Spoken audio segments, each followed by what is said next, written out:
comienzo queríamos buscar un tema, yo creo que atractivo y para muchos hasta cierto punto inquietante y polémico, ¿no? Y este tema pues tiene que ver con la experimentación con animales. Y qué menos que contar con una persona que tenga una experiencia, vamos a decir, muy amplia y aparte de experiencia que realmente lo sienta, ¿no? El tema de la investigación con animales, empezando por los que consideramos inferiores que no lo son y acabando por nosotros, ¿no? Porque Susi y Marcos, que nos conocemos de hace mucho tiempo y tenemos la suerte de compartir lugar de trabajo, pues es realmente la persona responsable en la universidad de lo que es la investigación, perdón, lo que es la ética, digamos, de la investigación y la docencia, no solo con animales, sino evidentemente con seres humanos, con microorganismos, con organismos modificados genéticamente, aunque su base de formación es principalmente bióloga, se especializó en bioética, y si no recuerdo mal, empezaste ya hace más de 20 años, ¿no?, con todo el comienzo... Con los comités de ética. De los comités de ética, ¿no? Es una persona que está involucrada desde el primer momento. Yo recuerdo en ocasiones jornadas maratonianas en algunos comités, ¿verdad?, para intentar cumplir con los tiempos y conseguir aprobar muchos de los proyectos de investigación, que cada vez evidentemente es más necesario que cumplan con todos los criterios éticos, ¿no? Y yo creo que no me voy a enrollar. Tengo que dejarle, no sé si a John hacer como un pequeño anuncio, ¿no? Pero, o le dejamos ya, luego... Al final. Bien. Al final, Bueno, pues Susi, todo el tiempo del mundo y vale. Nada, gracias por venir. Bueno, pues buenas tardes. En primer lugar, agradecer al Círculo de los Escépticos que hayáis contado conmigo y agradecer a todos vosotros que os estáis perdiendo una tarde soleada, preciosa, por estar aquí escuchándome. Y de forma, diríamos, personal, agradecimiento a Eva porque esté aquí, porque para mí es importante.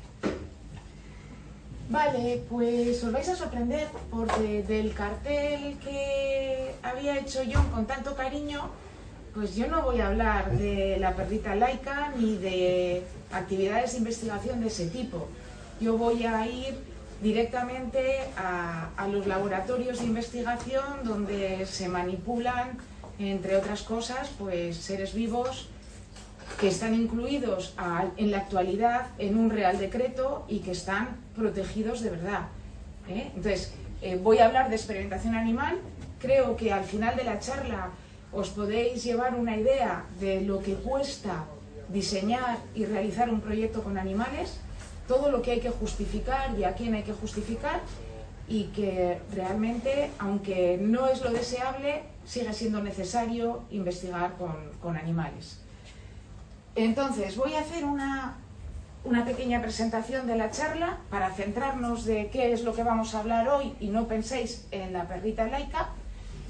Voy a hacer un recorrido histórico por la ética de la investigación y además quiero hablar también de la historia de la experimentación en seres humanos para que podáis ver la diferencia que hay, que me parece muy importante.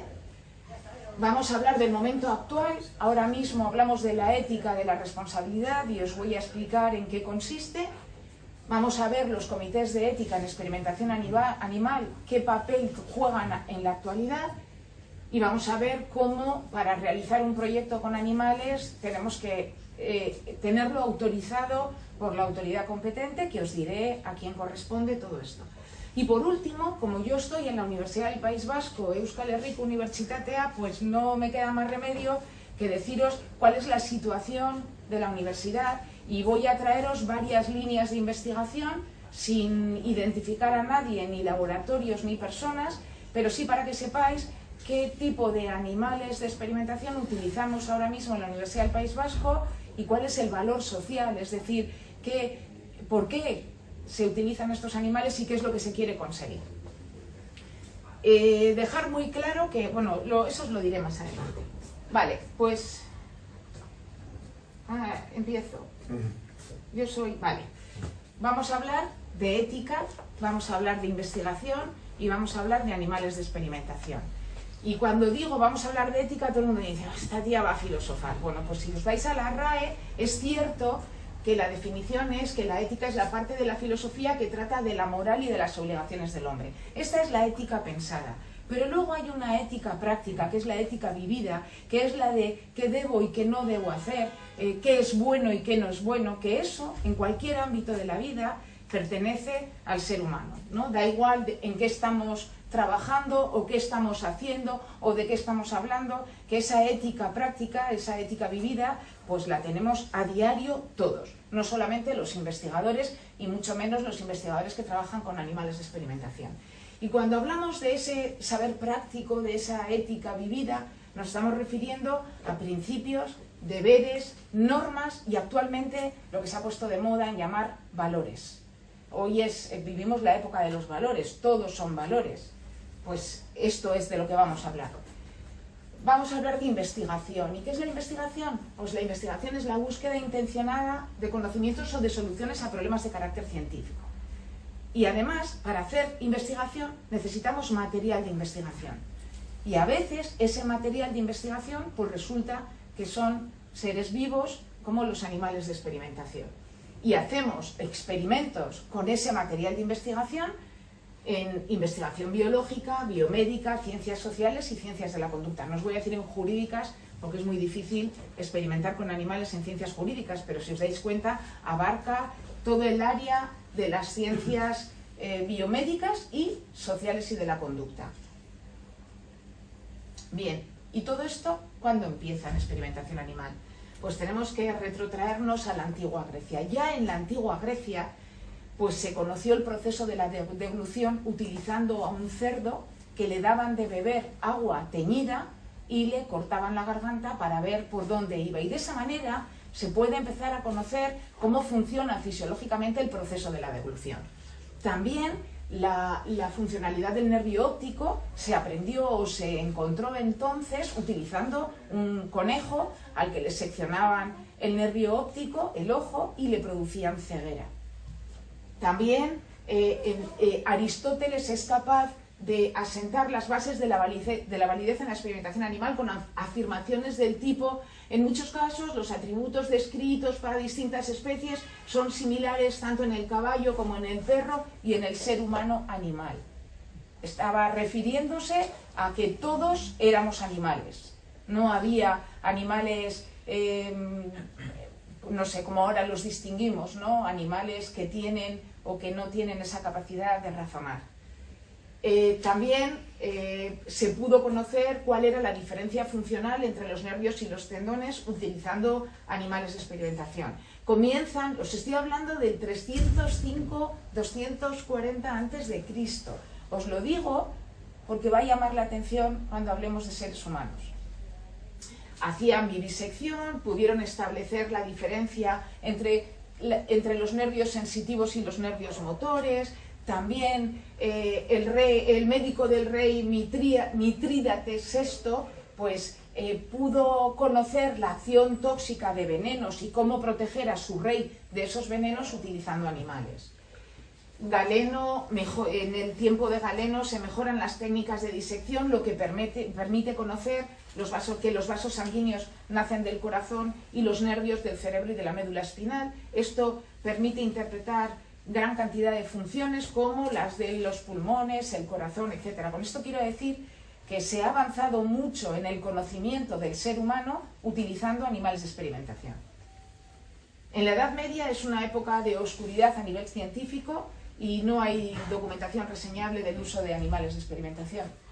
Mi hijo dice que todos los monjes estarían recluidos en los conventos y que ahí harían investigación oscura que no ha salido nunca fuera. Bueno, pues podría ser. Y llegamos al Renacimiento. Ya en el Renacimiento se acostumbra a dibujar lo que se ve al abrir el animal o al hacer cualquier otra experimentación, lo dibujan en grabados para que quede, para la posteridad. Francis Bacon considera que es recomendable la experimentación en animales para el avance de la ciencia. 1561-1626. Yo de vez en cuando os digo fechas para que podáis después ver la diferencia en seres humanos. Descartes defiende que tanto los animales como los hombres son máquinas automáticas que obedecen a leyes mecánicas. Hay una diferencia, es que unos tienen alma y los otros no. Entonces Descartes cree que por no tener alma los animales no sienten y por tanto no sufren dolor. Más adelante se constata que los resultados experimentales de la actualidad con animales de experimentación son mucho más certeros que las oscuras deliberaciones de los autores clásicos. Albert von Haller dice que experimentar con animales le produce una sensación de crueldad que solamente la puede soportar por el deseo de contribuir al beneficio de la especie humana y del avance del conocimiento. Y ya en esa época comienza a considerarse importante la publicación de resultados originales, tradición que se mantiene hasta la actualidad. Hoy en día todo lo que hacemos lo publicamos para que pueda conocerlo la comunidad científica, incluso más allá si hay alguien fuera de la comunidad científica que esté interesado. En el siglo XVIII, aquí hay una lucha de los intelectuales por valorar realmente la experimentación animal con animales y por valorar también a los seres vivos que se utilizan en la experimentación, y entonces recomiendan que haya una ley protectora de los animales de experimentación, siglo XVIII. Sigo. 19 y 20 se produce la imparable expansión de las ciencias experimentales y ya investigando con animales se descubren las primeras vacunas, se realizan estudios fisiológicos, quirúrgicos, farmacológicos, desarrollo de productos de uso humano y veterinario. Claro, hemos de entender que hay animales que genéticamente son muy cercanos al ser humano y que el comportamiento, tanto a nivel celular como a nivel tisular y fisiológico, es muy similar y se pueden hacer transposiciones de lo que se ve en el animal a lo que puede ocurrir en el hombre. En 1822 se aprueba la primera ley sobre protección de animales de experimentación. 1822. Os quedáis con eso, por favor, porque a mí se me va a olvidar. En el siglo XX pues proliferan escritos en defensa de los animales, que no haya experimentación animal, que se busquen otros métodos. En 1959 aparecen los famosos Russell y Batch, que son unos científicos que investigan en el ser humano, pero que utilizan animales de experimentación para sus investigaciones. Ellos consideran que el uso de estos animales debe responder a criterios importantes que deben justificar ante la sociedad, que son las famosas 3 R's, que yo creo que todos los que habéis hecho o habéis leído algo de experimentación animal habéis oído hablar del principio de las 3 R's, que cuando toque el momento os lo explicaré.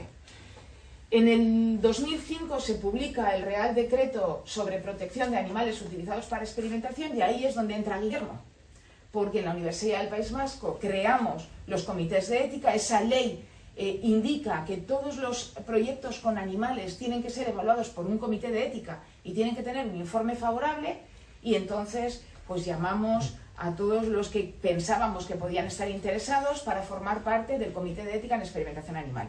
Y Guillermo recuerda que teníamos sesiones maratonianas porque todos los investigadores que en ese momento hacían investigación con animales tenían que pasar por el comité, aunque la investigación ya hubiera comenzado. Ahora no ocurre eso, ahora no puedes empezar hasta que no tienes el informe favorable, pero en aquel momento la ley decía que tenías que tener el informe favorable, entonces todo el mundo, y yo recuerdo que hacíamos las reuniones en mi despacho, que eran maratonianas, que mi marido nos compró unos caramelos que vendían en Ikea, que yo creo que drogaban un poco, porque no sé si era la cantidad de azúcar o qué, pero el caso es que acabábamos diciendo tonterías, pero a las 9 de la noche, después de haber estado trabajando un montón de horas. Pues eso ocurrió a partir del 2005. Nosotros en el 2007 creamos los comités. En general, todas las universidades y centros de investigación fue alrededor del 2008-2009 que empezaron a crear los comités. Entonces, claro, tocó evaluar todo lo que estaba activo en ese momento que no tenía informe favorable. Ya en el siglo XXI se producen avances tecnológicos a gran velocidad y el desarrollo de las técnicas no invasivas nos ha permitido mejorar la experimentación animal, porque a veces ya no es necesario abrir un animal para ver cómo funciona o cómo tiene el hígado, porque con una ecografía o con un escáner o con cualquier técnicas de estas de imagen en vivo, pues podemos verlo sin sacrificar al animal. Y se enfrentan en ese momento dos posiciones extremas. Los animalistas, que consideran que debe eliminarse totalmente toda la experimentación con animales, y los antiproteccionistas, que consideran que los animales son un medio para obtener nuevos conocimientos y solamente aceptan la autorregulación de los investigadores. Es decir, yo soy muy bueno, tengo muy claro qué es lo que quiero obtener y además lo voy a hacer con mucho cuidado. Voy a tratar a los animales lo mejor que pueda, pero autorregulándome yo. Y hay una forma intermedia entre yo hago lo que quiero o no se hace nada con animales, y es la ética de la responsabilidad. Y ahora vamos a hacer un poco de recorrido a través de la investigación con seres humanos. Pues hasta el siglo XIX no hay investigación con seres humanos.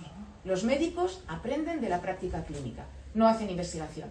Van aprendiendo según van atendiendo pacientes. Y es la ética principialista. Es todo por el paciente, pero sin contar con el paciente. Que ahora eso ha cambiado mucho. Esto era la época del paternalismo.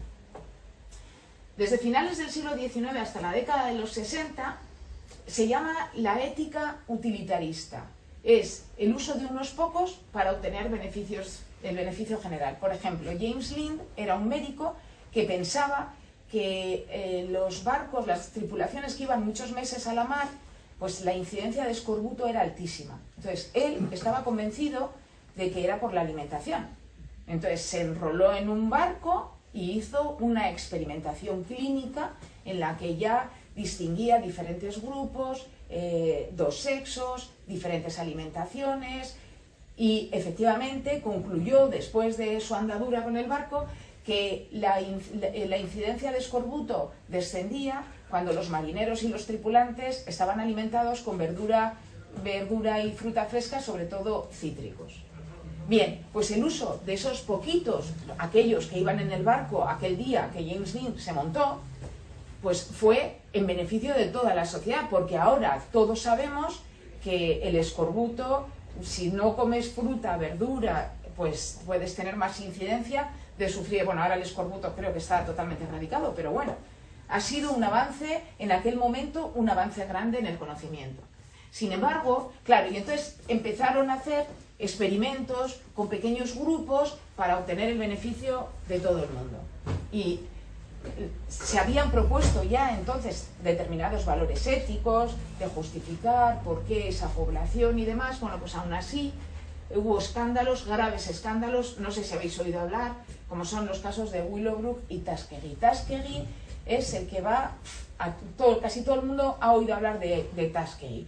De hecho, en la película del mayordomo, si la habéis visto, hay una imagen que se ve un montón de hombres de color que entran en la Casa Blanca y les dan un lunch y demás.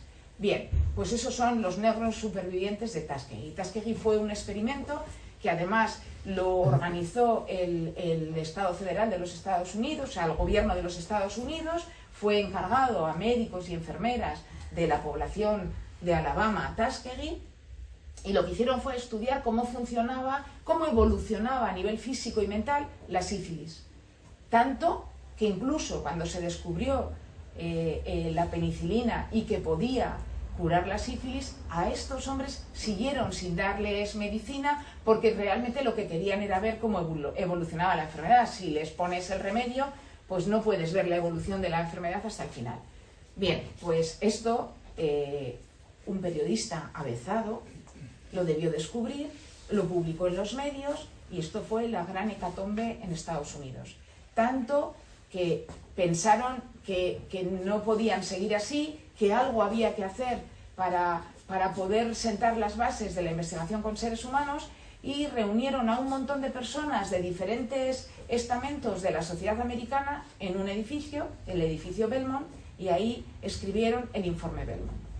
Pues bien, aún así se siguen haciendo cosas mal en investigación y se hace patente una regulación externa. Ya no vale la propia autorregulación que tiene el investigador, sino que tiene que haber normativa legal y tiene que haber comités independientes que no sean los médicos de ese hospital o los investigadores únicos de esa universidad, que evalúen y que supervisen este tipo de investigación para valorar si efectivamente es correcta o no. Hay 4 declaraciones, todavía no he hablado de ninguna ley y estamos en el año 1997. La Declaración de Helsinki, que es la Asamblea de Médicos del Mundo, se reúne en el año 64 y deciden plantar las bases de la investigación con seres humanos, que son las mismas que hoy en día se admiten como válidas. Como esto no es suficiente, en los juicios de Nuremberg se escribe también un código, que es el Código de Nuremberg, que habla de cómo deberían haberse realizado todas esas investigaciones que realizó nuestro amigo, bueno, Hitler no, pero todos los que estaban en su mando médico, que no me acuerdo ahora cómo se llama, Mengele, pero bueno, había más que Mengele, ¿eh? Mengele no era el único. El informe Belmont, que es el que se escribe en el edificio Belmont de Estados Unidos, y por último el convenio de Oviedo, que aunque no es propiamente español, es de la Comisión Europea, pues se firmó en Oviedo y tiene la importancia y la relevancia de que se firmó en región nacional nuestra, y eso es un orgullo. Pues esto es lo que hay, y hasta el año 1997 no ha habido ninguna regulación. En el año 2007 se publica la Ley de Investigación Biomédica, habla únicamente de la ética de la responsabilidad, pero ya tiene una pequeña legislación muy mal hecha, como casi todas las leyes. No contaron con gente experta en el tema y se han dejado muchos flecos, muchos flecos, que están intentando arreglar con reales decretos que desarrollen esa ley, pero va todo muy lento. O sea, yo os puedo decir que en el año de la pandemia tuvimos infinitas reuniones, un grupo de trabajo para elaborar un borrador del Real Decreto de los comités de ética de investigación que fuera el desarrollo de la ley. Trabajamos muchísimo y debe estar debajo de la mesa de algún ministro y poco interesa. Esto es lo que hay ahora mismo en investigación con seres humanos. Fijaros qué diferencia con los animales. Parece que a la gente no le importa que se utilicen seres humanos en investigación, que es necesario también, pero vamos, que hay que planteárselo seriamente, cómo hay que hacerlo. Hay muchos intereses, hay mucho dinero con la investigación clínica. La investigación clínica está bastante más regulada. Pero bueno, esta es la historia. Quería traeros aquí que conozcáis un poco cómo desde el principio de los tiempos ha habido experimentación animal. Se conocía la necesidad de esa experimentación y además ha habido un debate tremendo, tanto entre los intelectuales, los filósofos y los propios científicos, sobre cómo lo debemos hacer, si tienen derecho los animales o no. Vale, pues esta es la historia, esto es lo que hay, y solo os he contado lo que he podido leer. Aquí no puedo hablar de mi propia experiencia. Sí que tengo experiencia. Yo en el año 83 entré en un laboratorio y utilizábamos sangre humana. Íbamos a los colegios junto con la Hermandad de Donantes de Sangre, que pinchaban a los niños, con permiso, por supuesto, y nosotros aprovechábamos y sacábamos un tubito más.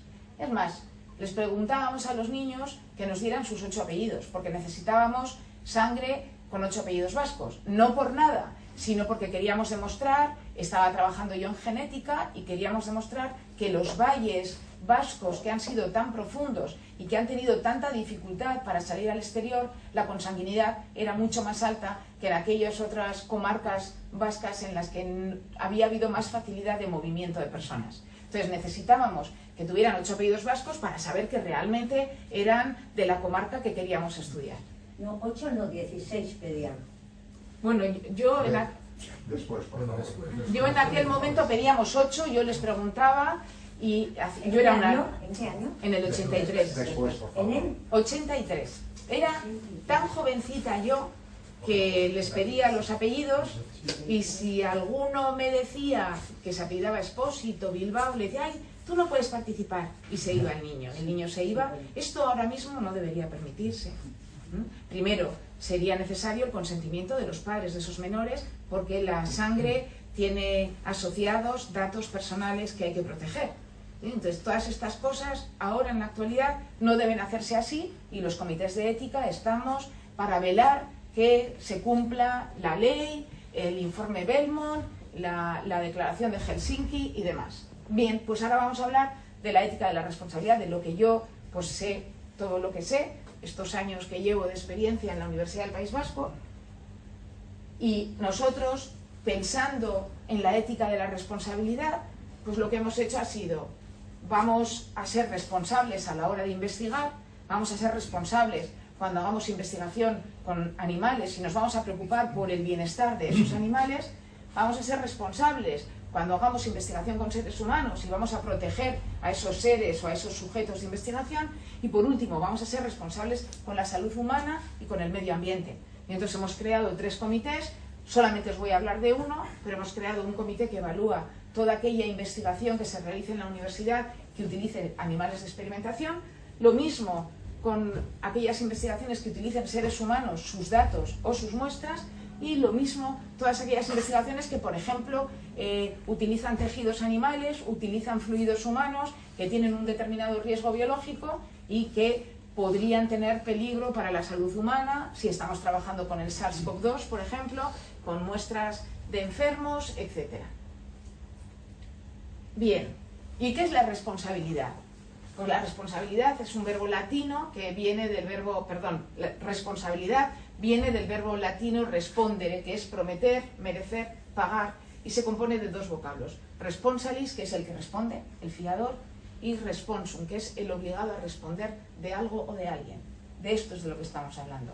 Cuando hacemos investigación estamos obligados a responder por varios motivos. Uno, porque esa investigación está financiada con dinero generalmente público, también hay dinero privado, pero generalmente público. Tenemos que responder ante la sociedad del gasto de ese dinero, cómo lo estamos gastando y que lo estamos haciendo correctamente. Además, tenemos que responder ante la sociedad si estamos trabajando con animales de experimentación, con seres humanos, sus datos o sus muestras, o con cualquier actividad que pueda implicar un riesgo al medio ambiente o a la salud del ser humano. Pues esto es la ética de la responsabilidad, que es la experiencia del deber y es constitutiva del ser humano. ¿Qué debo y qué no debo hacer? Pertenece al ser humano. Los animales, por muy desarrollados neurológicamente que estén, son incapaces de plantearse qué es lo que es bueno y qué es lo que es malo y qué debo hacer y qué no debo hacer. Actúan por impulsos, actúan por respuestas, no por pensamiento. Bien, la ética de la responsabilidad se basa en 4 grandes patas. La autorregulación, sí que es cierto que yo tengo que ser consciente de cuál es el beneficio de lo que voy a hacer y cuál es el riesgo que someto a la sociedad, a los animales, al medio ambiente. En animales, en la experimentación con animales, son los valores a proteger, que son 3, no son valores, el valor es el del bienestar de los animales.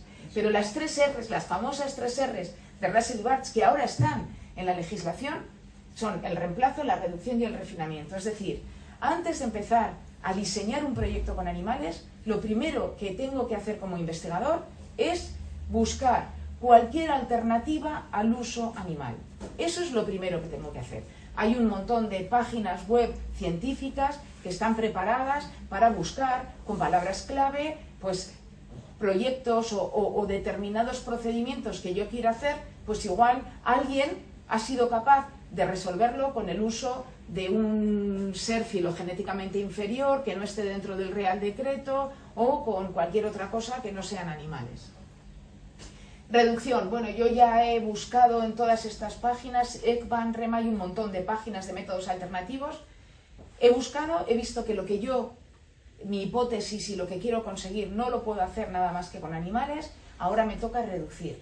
Es decir, 3.000 ratones por Porcia, ¿no? Pues ya no. Ahora tengo que hacer un buen diseño del método experimental con un buen análisis estadístico para saber, con lo que yo quiero obtener, el tipo de procedimientos que quiero realizar, cuántos animales tengo que usar.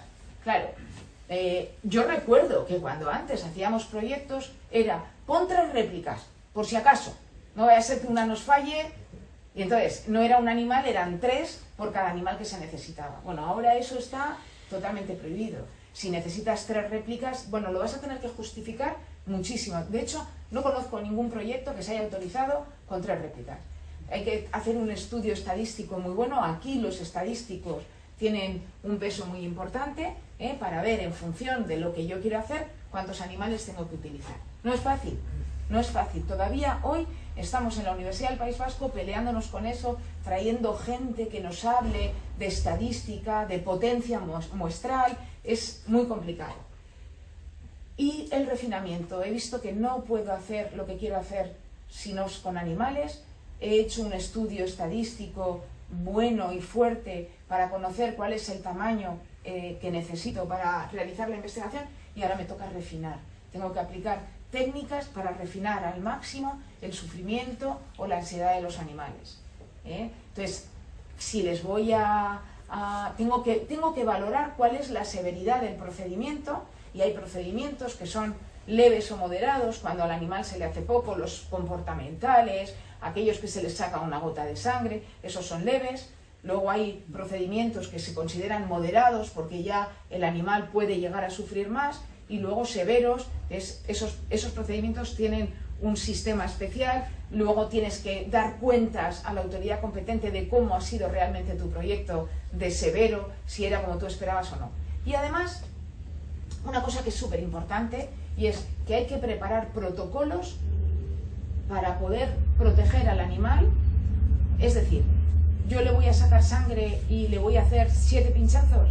Bueno, pues eso ya no es leve, eso ya puede ser moderado, y tengo que poner medios para paliar el dolor, el sufrimiento, la ansiedad. Lo mismo, hay muchísima investigación con cáncer para encontrar nuevas vías de quimioterapia, y los animales, claro, se les inoculan tumores que desarrollan ellos, para poder luego hacer diferentes tipos de quimioterapia para ver pues qué efectos tienen, cuáles son más leves, cuáles no. Vale, esos animales infectados de cáncer sufren cáncer. Esto no es el animalito en la jaula y, oye, es un animal. No. Ahora mismo es un protocolo de supervisión el que hay que elaborar, muy específico, de cuántas veces vas a mirar a los animales, qué es lo que vas a hacer si les ves sufrir, y luego algo muy importante, que son los criterios de punto final. Tienes que elaborar unos criterios de punto final que, cuando el animal llegue a esos criterios, hay que sacrificarlos por criterios humanitarios, por humanidad. Ya no vale el ratón hasta que se muera. Eso no está permitido. Ni está permitido abrir al animal sin darle una anestesia adecuada, sin que tenga oxígeno. Bueno, llama la atención, no está Luis Alfonso, pero antes de la inauguración del animalario de la universidad, que fue en octubre del año pasado, Luis Alfonso vino con unas cámaras, hicieron un programa para el correo, que sería de sus últimas cosas, y él pudo ver los quirófanos que hay en el animalario, y son quirófanos de humanos, pero en chiquitín. Es que es impresionante, las bombas de oxígeno, todo, lo tienen todo. O sea, ya no es eso de que abro al animal, le pongo, eso ya no existe. También he de contar que yo, que me he recorrido toda la universidad por todas partes, conocí a Guillermo cuando estaba en medicina. Yo hice parte de mi tesis en medicina y trabajé con ratones. Y en aquella época, estoy hablando del año 87, se cogían de la cola los ratones y se pegaba contra la pollata, y así morían. Esto ahora es impensable. O sea, esto, vamos, primero, no hay ningún comité de ética que informe favorablemente de esto, pero es que no hay ninguna autoridad competente en todo el nivel nacional, y menos en Europa, que autorice un proyecto así, por un beneficio muy grande que tenga. O sea, ahora a los animales se les sacrifica con cuidado, es una eutanasia, ya se les duerme, no hay posibilidad de pensar en lo que yo hacía cuando era jovenzuela, ¿vale? O sea, perdona, pensaba que ibas a decir algo. Esto, porque también ha trabajado con animales, Guillermo, o sea, que él sabe de lo que estoy hablando porque era en aquellos tiempos. Pues eso ahora no está permitido.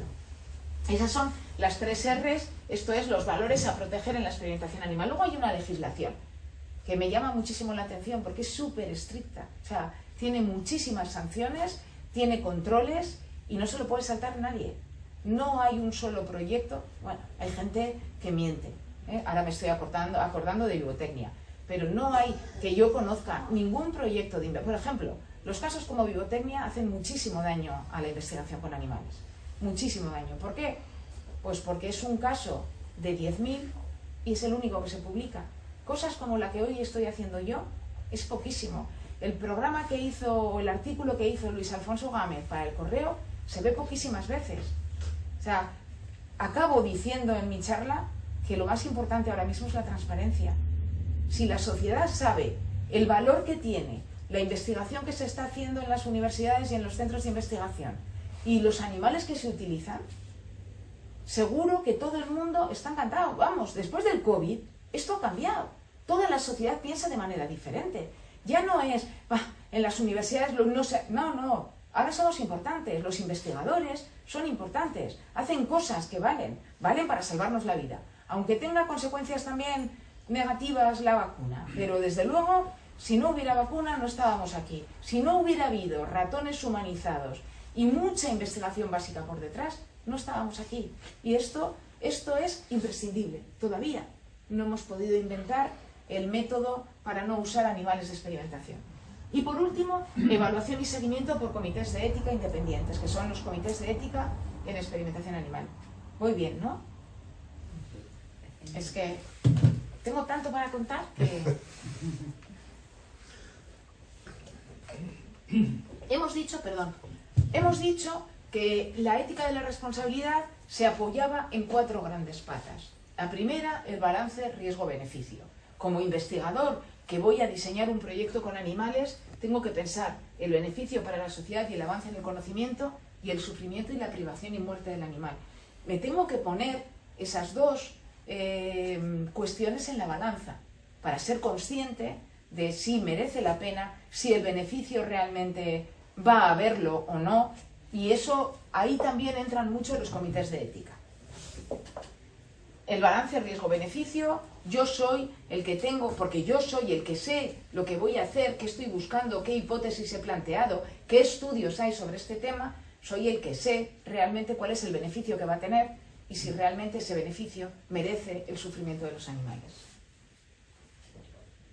La segunda pata eran los valores a proteger, ya los lo he contado, están por encima de los objetivos de la investigación, eso hay que tenerlo muy claro, y son el reemplazo, la reducción y el refinamiento. No voy a hablar más, creo que ya he dicho bastante. La legislación, bueno, pues en el 2010 la Unión Europea publica la Directiva 2010/63 y su transposición en España es el Real Decreto 53/2013, por el que se establecen las normas básicas aplicables para la protección de los animales utilizados en experimentación y otros fines científicos, incluyendo la docencia. Bien, lo que dice esta ley es que todo proyecto de investigación con animales solo se realizará en el centro usuario autorizado, es decir, en un animalario. Nosotros tenemos un animalario en la Universidad del País Vasco que ha sido autorizado por el Gobierno vasco y la Diputación. Es un centro usuario autorizado y solo en el animalario se pueden realizar experimentaciones con animales. Los animales de experimentación serán obtenidos de centros criadores, suministradores o usuarios. Ya no vale... Bueno, os voy a decir, yo tenía un compañero de carrera, es que tengo mucha... Me dicen que tengo la maldad del conocimiento. Yo hice biología y en aquel tiempo ya empezaban numerus clausus en medicina. Y entonces, si no entraban en medicina, les dejaban hacer primero de biología y luego entraban en primero de medicina con prioridad a la selectividad. Había un porcentaje que entraban. Entonces yo tenía un compañero que luego fue médico, o sea, sí, es médico, sí. Y que yo le conocía, pues se iba a las calles por la noche, cazaba gatos y se los vendía a un profesor de la universidad que ya está jubilado, a quien conozco. Y así se hace, sí, se los vendía y se los compraba y usaba gatos y también alguna vez perros, cogidos de la calle. Esto ahora está totalmente prohibido. Si se va a usar un animal de experimentación, tiene que venir de un centro usuario registrado para la cría de animales de experimentación. Es decir, esos animales, si no fueran utilizados en investigación, no existirían. Quiero que quede muy claro. Porque creo que como no somos transparentes y no explicamos nuestro trabajo tan bien como deberíamos, la sociedad se piensa que pobres animales, que fíjate, con la buena vida que tendrían, no tendrían vida. Solo se crían para experimentación. Hay requisitos adicionales, sí, porque en centros criadores de perros, bueno, ahora hay una ley nueva y hay requisitos adicionales para ellos. Pero bueno, en general... tienen que estar, bueno, es que se les pone un chip en la oreja que les hace un poquito de daño, entonces bueno, por eso tienen requisitos adicionales. Y trabajar con primates es muy difícil, se trabaja cuando se justifica la necesidad y se trabaja, pero es muy difícil. El investigador responsable debe cumplir con el principio de las 3 R's, os lo he dicho antes, está en el Real Decreto, en la legislación, y luego el proyecto con animales debe ser autorizado por la autoridad competente, que en el País Vasco pues tenemos 3 autoridades competentes porque tenemos 3 territorios históricos, y para las actividades de investigación que se realizan en Vizcaya, la autoridad competente es la Diputación de Vizcaya, para los que se realizan en Álava es la Diputación de Álava y para los que se realizan en Guipúzcoa es la Diputación de Guipúzcoa. Nos lo hace muy difícil a los que gestionamos todo esto porque son 3 comunidades diferentes, o sea, 3 territorios diferentes que funcionan de diferente manera. Entonces, bueno, pues el sistema administrativo es más complejo, pero bueno, en otros sitios, pues en Madrid, por ejemplo, es la Comunidad de Madrid la que es competente, tendrá un departamento de ganadería que será quien sea responsable de esto. Para que veáis que no solamente es soy muy buena y lo voy a hacer muy bien, sino que tengo una ley por detrás que además me pide que presente memorias, que presente resultados, que publique mis datos. Evaluación y seguimiento por los comités de ética independientes. Os voy a hablar del Comité de Ética en Experimentación Animal, porque si ya hablo de los demás, y porque hemos venido a hablar de animales, os hablo solamente de uno. Pero quiero que sepáis que tenemos 3 y que los 3 se evalúan de la misma manera. Lo único que unos evalúan animales de experimentación, otros seres humanos, y a veces los que tienen seres humanos o animales de experimentación también tienen que pasar por el Comité de Bioseguridad. A los miembros de los comités, los comités de ética son órganos de deliberación y consenso encargados de garantizar la corrección ética, metodológica y legal de los proyectos de investigación que impliquen utilización de animales de experimentación. A los miembros se les exige imparcialidad, independencia, capacidad técnica y competencia profesional. Imparcialidad es que firman un documento de conflicto de interés y tienen que poner todos los conflictos personales que tienen, pues como es el Comité de Ética de Experimentación de la UNI, pues todos los conflictos que tienen en la Universidad del País Vasco, porque no evaluamos proyectos externos. Independencia. Cualquier persona que esté en el comité que se le ofrezca un cargo en la universidad, un cargo de gestión, tiene que dejar el comité, porque deja de ser independiente. Está representando a la universidad. Ya no representa al investigador en sí mismo, sino que representa pues, un departamento, un centro o incluso a la propia universidad, porque es vicerrector.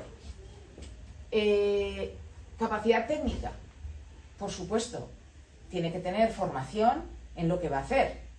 No vale un filósofo evaluando... Bueno, tenemos un miembro muy gracioso, os iba a decir, no vale un filósofo evaluando animales de experimentación, pero tenemos un miembro, que es el famoso miembro LEGO, que es jurista, que no ha visto un animal de experimentación en su vida. Pues evalúa, no os podéis imaginar lo bien que evalúa y cada vez conoce mejor los procedimientos con animales, es muy interesado a visitar el animalario, le gusta todo eso. Pues es, mira, decía capacidad técnica, tiene capacidad técnica de otro tipo y competencia profesional. Tiene que ser una persona, pues por lo menos grado de doctor, para poder evaluar la investigación del resto de las personas que hacen investigación en la universidad. ¿Y qué funciones tiene el Comité de Ética en Experimentación Animal? Pues asesorar a la comunidad investigadora en asuntos de experimentación animal, evaluar y realizar el seguimiento de los proyectos con animales de experimentación que se realicen en su centro, determinar y evaluar los elementos que mejor contribuyen al cumplimiento de las 3 R's, reemplazo, reducción y refinamiento, elaborando, por ejemplo, documentos de recomendaciones, que hacemos muchos. Cuando vemos que hay un problema que a la comunidad universitaria le cuesta, pues hacemos documentos de recomendaciones, nos formamos y escribimos de manera que todo el mundo pueda conocer, por ejemplo, los famosos protocolos de supervisión. Pues hay uno que es público desde hace muchos años, el de Morton y Griffith, que él puso muchas cosas, pero que ha avanzado la ciencia y ahora se hacen otro tipo de experimentaciones que él no contemplaba en su protocolo. Claro, todo el mundo coge el protocolo, no, es que toda la vida han usado el protocolo de Morton y Griffith. Bueno, pues ahora nosotros hemos intentado hacer protocolos en casos de como los que no había dentro del protocolo de Morton y Griffith, para que pues todo el mundo sepa qué es lo que tiene que revisar cuando ha inoculado un tumor o cuando está produciendo una enfermedad mental cerebral en los ratones, etc. Y, por supuesto, jornadas de formación para toda la comunidad investigadora que quiera asistir. ¿Y qué evalúa un comité de ética? Hemos dicho que evaluaba los proyectos y el seguimiento de los mismos. Bien, está claro, en la ética de la responsabilidad, la persona que investiga debe tener en cuenta siempre qué es lo que va a hacer y qué beneficios tiene sobre los conocimientos que ya existen. ¿Cómo lo va a hacer? Es decir, qué metodología va a utilizar, qué capacitación tiene el equipo investigador, los locales, ¿están preparados los locales para hacer lo que voy a hacer? Y por último, ¿qué consecuencias puede tener lo que yo voy a hacer? Esto es lo que siempre se debe plantear una persona responsable. ¿Qué hacer? Lo que voy a hacer, ¿qué valor social tiene? Bueno, pues siempre aportará beneficios en relación a los conocimientos actuales, pero uno lo tiene que justificar. Tiene que decir hasta dónde llega lo actual y qué voy a hacer yo. Y además, en la actualidad, que hablamos ya de tecnociencia, estamos hablando de ciencia aplicada, tenemos que tener en cuenta que hay cosas que no debemos investigar, o que debemos investigar de una manera determinada, o que deberíamos esperar a que haya una ley para hacerlo. No sé, pero tenemos que tener en cuenta que cualquier investigación puede tener beneficios en la agricultura y alimentación, en la industria farmacéutica, mejora de la salud física y mental humana, mejora en la educación, robótica y procesos de automatización, pero que también la investigación tiene riesgos. Puede haber un riesgo accidental. En seres humanos, pues estás haciendo una prueba de esfuerzo en un proyecto en el que tienes corredores de alto standing, de alto nivel, y uno tiene una parada. Eso es un riesgo accidental que tienes que haber previsto. Puede ocurrir. Muerte de los animales por fallo en la instalación de aire, también es un fallo accidental, ergo deberíamos tener toda la instalación bien vigilada y controlada para que esto no ocurra. Una fuga contaminante, pues también es un riesgo accidental. Tenemos riesgos por imprudencia. La pérdida de datos sobre patología mental en pacientes sujetos de una investigación, la fuga de animales transgénicos al medio natural, la explosión por mal mantenimiento de las instalaciones y, por último, el mal uso deliberado. Por ejemplo, la experimentación nazi, Willow-Bruch-Tuskegee en seres humanos, el caso de Zaragoza, que utilizaron unos perros para estudiar la secreción gástrica y les quemaron el estómago, y también la utilización de armas biológicas. Tenemos que tener en cuenta que la fisión nuclear fue un paso gigante en el conocimiento, pero también nos trajo la bomba atómica. Que el conocimiento de todas las bacterias, microbios y patógenos que hay en el mundo ha sido gracias al avance en la ciencia, pero también nos ha traído la guerra bacteriológica. O sea, que siempre hay que pensar que lo que tú estás haciendo, por ejemplo, ¿qué valor tiene crear un ser vivo en el laboratorio que sea un patógeno terrible del estilo al COVID? ¿Para qué? Esto tiene un valor social. ¿Vale de algo que yo cree un bicho con una patogenicidad y virulencia tan alto que pueda matar a tanta población como el SARS-CoV-2? Esto es un ejemplo. Es cierto que la guerra bacteriológica busca eso. Busca encontrar patógenos que de una tirada zumben a toda la población. Eso es valor social. Avanza en el conocimiento, por supuesto, pero es valor social. Pues nos lo deberíamos plantear, pues hombre, los investigadores, los primeros, pero también la ciudadanía, que se tiene que preocupar de hacia dónde va la investigación, que se hace con dinero público mayormente, ¿no? Y qué queremos y qué es lo que no queremos que se haga en el ámbito de la investigación. Pero también a nuestros legisladores, que deberán crear normas para que regulen esta investigación. Y por último, a los políticos y gestores, pues que tienen que generar políticas científicas y hacer una buena gestión de los recursos económicos para que todo vaya adelante. Pues esto es el valor social. Para vosotros también. Nos aplica a todos, no solamente a los que hacen investigación. La validez científica. Os decía que un proyecto de investigación se diseña desde una hipótesis para llegar a unos objetivos que nos hemos planteado. Y el camino que recorremos desde la hipótesis hasta los objetivos, eso es lo que se llama diseño experimental, o el método. Bien, pues es una premisa ética que un proyecto metodológicamente mal diseñado es éticamente inaceptable. Luego, en los comités de ética tenemos que exigir que la persona que está solicitando el proyecto con animales tenga muy claro cómo lo va a hacer, con un diseño fuerte, con una potencia de la muestra correcta y que sepa pues qué es lo que tiene entre manos para poder decir este proyecto metodológicamente es bueno, además cuida las 3 R's, tiene toda la normativa correcta, pues adelante, como decía mi padre, adelante con los faroles.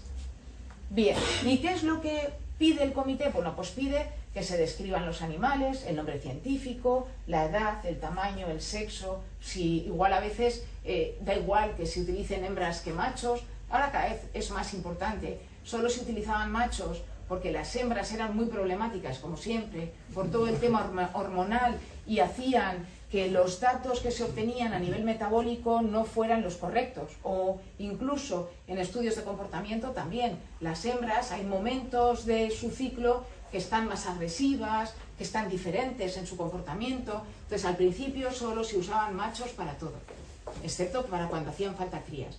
Ahora ya no, ahora ya se tiende a que si solo quieres machos lo tienes que justificar, porque también el estudio de las diferencias hormonales en los animales a la hora del metabolismo, de la fisiología, también es importante para luego aplicarlo en el ser humano.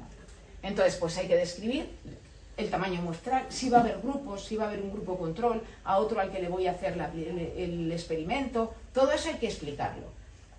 Hay que justificar la muestra, hay que justificar la necesidad de ese número de animales y no menos o más. Hay gente que se va al mínimo y dices, oye, pero es que con esta potencia no vas a poder generalizar nada. Pues eso el comité de ética tiene que ayudar al investigador o a la persona que está haciendo el diseño pues a que lo explique mejor, a que lo piense realmente. Describir pormenorizadamente todas las intervenciones que se van a realizar en el animal para poder valorar cuál es la severidad de los procedimientos y al final la severidad total que tiene el procedimiento. Diseñar un protocolo de supervisión, siempre no con el de Morton y Griffith, sino teniendo en cuenta qué es lo que yo le voy a hacer al animal y qué efecto puede tener eso en el animal. Pues le puede doler la pata, pues tendré que prever eso y tendré que aplicarle pues una pomadita anestésica, o a veces el dolor es mayor y hay que darle pues buprenorfina o cualquier otro analgésico de mayor poder en función de lo que le voy a hacer. Pero todo eso tiene que estar bien descrito para que el comité pueda valorar toda la severidad. Y por último, tiene que elaborar un resumen anónimo y no técnico. ¿Para qué? Para que se publique en la página web del Ministerio y de Europa, y cualquier ciudadano del mundo que quiera ver en qué se usan los animales de experimentación, cuántos se usan y demás, pues puede acceder. Es un resumen no técnico dirigido a la ciudadanía general y es anónimo. No tiene que llevar ni nombres, ni departamentos, ni facultades, ni universidades, ni nada. ¿Cómo hacerlo? Habíamos dicho la capacitación del equipo investigador. ¿Y cómo se acredita? Pues hay que hacer un curso. Hay que hacer un curso teórico y práctico, en el que te enseñan pues desde enfermedades de los animales, tipos de alimentación, costumbres de los diferentes animales, todo eso, y además luego te llevan a un laboratorio y te enseñan a poner una sonda nasogástrica a un ratoncito, a coger al ratón, a ponerle una vía parenteral, sacarle sangre de la patita, de la orejita, pues incluso te enseñan todos los métodos de eutanasia que hay para que el animal pues muera. Eutanasia, ¿sabéis qué significa buena muerte? Pues que tenga una buena muerte. Y entonces el propio comité de ética tiene que exigir a las personas que están solicitando la investigación, el que la diseña tiene que tener la función D, que es una función para diseño de proyectos y de procedimientos. Y luego el resto de las personas que forman parte del equipo pues tienen que tener las funciones C y B. Una es realización de procedimientos con animales y la otra es eutanasia de los animales. Lo ideal es tener las tres si vas a hacer investigación con animales. Esto en humanos no pasa, porque da igual lo que hayas hecho en tu vida, que puedes ir a hacer encuestas a niños. El otro día vimos una sobre obesidad, que tiene un riesgo considerable, porque ir a un colegio, hacerles preguntitas a los niños y medirles sobre obesidad, pues hombre, desde luego si mi niño estuviera gordito no me gustaría que le hicieran ninguna pregunta de ese tipo, porque le puede hacer daño, puede estar más sensible a responder ese tipo de preguntas. Os he puesto un ejemplo. Bueno, pues cualquiera puede salir y hacerlo, no se exige ningún tipo de formación. Por eso creo que es importante el Real Decreto de Comités de Ética y la exigencia de formación para aquellas personas que van a hacer investigación con seres humanos. Es increíble, pero está mucho más avanzado y sin embargo hay mucha más controversia en la calle cuando se usan animales de experimentación. Los aspectos éticos es qué valores a proteger con la investigación con animales, pues el bienestar de los animales. Y para ello, famosas 3 R's de Russell y Barthes.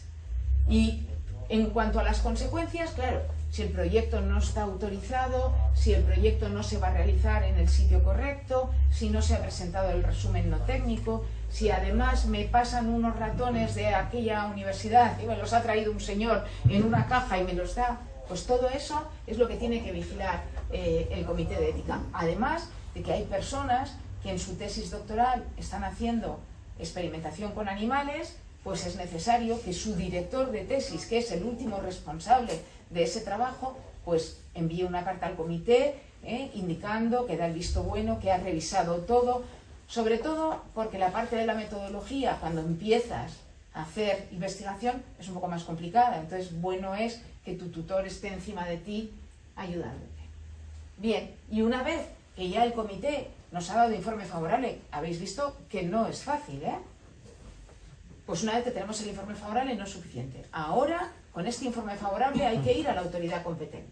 A la autoridad competente a la que le tengo que enviar el informe favorable del Comité de Ética del Centro, toda la memoria del proyecto que me ha aprobado el Comité de Ética del Centro y el resumen no técnico.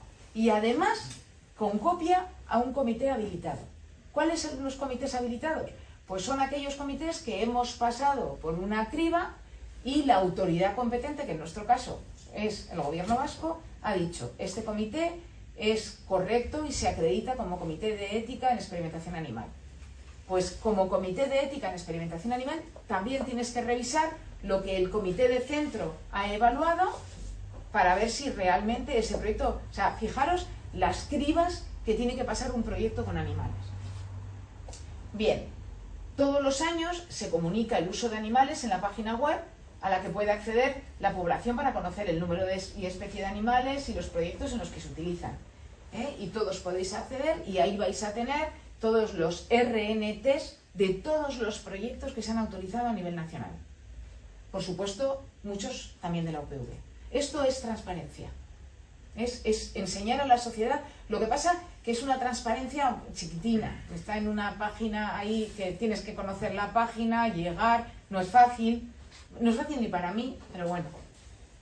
Ideal sería que charlas como la mía fueran más, y además no de mí, sino de investigadores que hacen investigación, que se tienen que sentir orgullosos de lo que están haciendo y que tienen que justificar a la sociedad lo que están haciendo. ¿Y cómo estamos en la actualidad? Pues os voy a hablar de la Universidad del País Vasco, no puedo hablar más. De la que me siento terriblemente orgullosa, no digo más. Pues por ejemplo, tenemos un proyecto en el que lo único que intentan es aportar compuestos que favorezcan la reparación y la generación de la córnea en casos de defecto epitelial persistente y de úlceras corneales crónicas. Esto lo hacen en conejos.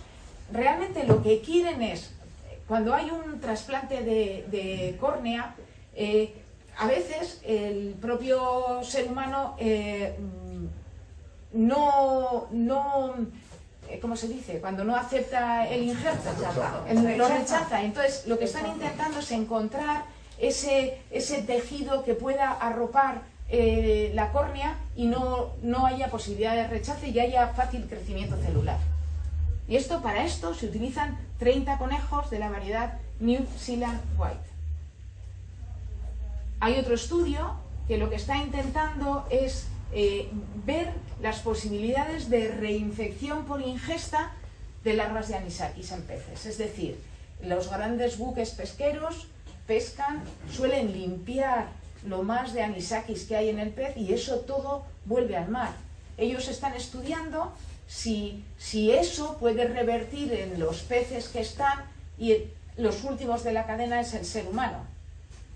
Estamos hablando de la famosa, el término ahora que está de moda, que es el One Health. Hay que pensar en el círculo completo. Bien, pues esto están trabajando, han utilizado 100 lubinas y bueno, pues lo que ellos dicen que tradicionalmente se ha entendido que todas las vísceras de desecho podrían fomentar la presencia de larvas anisakis en los productos pesqueros, productos que luego van al mercado y que nos comemos los seres humanos. En este proyecto, que lo que quieren es una manera de reemplazo del uso de animales. Usan pocos, pero lo que hacen es con sus muestras crean cultivos celulares para tener muchas células, que es lo que ellos estudian. Entonces, es una forma de reemplazo. En vez de usar muchos ratones, usan menos. Ellos lo que pretenden es encontrar cultivos de microglía para ver cómo funciona la microglía a nivel in vivo y poder imitar al sistema in vitro para poder aplicar al sistema in vivo. Tiene infinidad de aplicaciones, desde el testado de fármacos, descubrimiento de mecanismos patológicos, hasta la medicina personalizada. No lo he dicho, lo iba a decir antes y he dicho, no, lo digo en su momento, y se me olvida decir que quiero que quede claro que ahora mismo en las universidades se hace investigación básica, que parece que lo que hacemos nosotros luego no tiene una aplicación directa. Pero esto es el paso a la clínica. No podemos entrar en clínica si no hemos hecho toda esta investigación básica, hemos agrupado todo este conocimiento para luego aplicarlo en clínica. Este proyecto lo que hace es utilizar 144 ratones adultos, 72 ratones gestantes y 360 embriones. Los embriones también se cuentan como animales de experimentación y lo quiere estudiar en el síndrome de Angelman, que es una enfermedad rara humana que bueno, se caracteriza por retraso mental, epilepsia, déficit de lenguaje, dismorfia facial y un fenotipo conductual característico. Se ríen en momentos hacen cosas raras. Bien, está causado por el déficit o la inactivación de un gen, el gen V3A, que tiene la función de colocar un marcador en las proteínas para que se degeneren. Si este gen tiene un problema, pues su función la va a hacer mal. Eso es lo que ocurre con la enfermedad de Angelman. Entonces, lo que quieren es encontrar las proteínas que genera este gen para poder detectarlas y para poder aplicarlas pues, a vías terapéuticas en el tratamiento y la mejora de los síntomas de esta enfermedad. Si conocemos qué proteínas son y podemos marcarlas y ver cómo funcionan, igual podríamos hacer algún tipo de fármaco o algo que pudiera aliviar esta enfermedad. Claro, para trabajar con esta enfermedad es necesario 1 gramo de cerebro. ¿Quién se presta a que alguien le haga un agujero en el cráneo y le coja 1 gramo de cerebro? Pues habrá que hacerlo con animales, que son los más similares a la fisiología humana, para poder estudiar la enfermedad. Aquí os voy a presentar 2 proyectos que son investigación con cáncer, que utilizan ratones de la especie Mus musculus, son ratones inmunodeprimidos, tienen una modificación genética y entonces son imprescindibles para poder probar la eficacia y seguridad en humanos de muchas técnicas de quimioterapia. Y aquí lo mismo, hacen un estudio sobre el desarrollo del cáncer de colon, la inflamación que tiene el colon y el desarrollo de cáncer, y buscan tratamientos para reducir o prevenir esta inflamación y por tanto el cáncer. Bien, pues esto es todo lo que os quería contar. Y ahora cualquier pregunta que queráis hacerme, pues estoy a vuestra disposición.